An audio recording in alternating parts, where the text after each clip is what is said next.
Welcome to the STEAM Garden at the Community Arboretum at Virginia Western Community College. Our horticulture interns designed the garden and used the Fibonacci sequence as the main design for the display garden.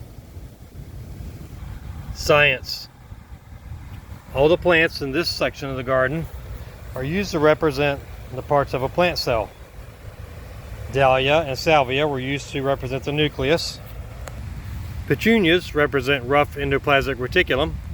Celosia to represent amnioplasts. Basil to represent chloroplasts. Impatiens for Golgi apparatus. As well as other plants used to represent all parts of the plant cell.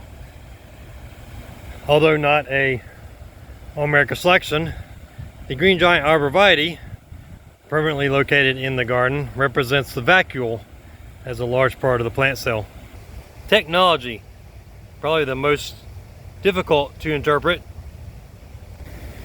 Our students use cucumbers to represent technology, as the tendrils represent springs. Engineering.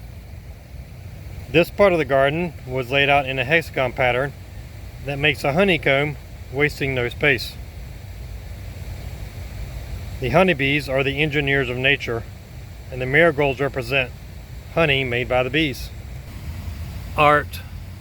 This section of the garden was laid out in the shape of an artist palette with different AES selections representing different colors on that palette.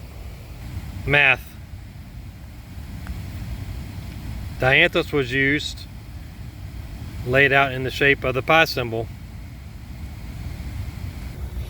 You can also see here the spiral of zinnias used to represent the fiddlehead spiral in the Fibonacci sequence.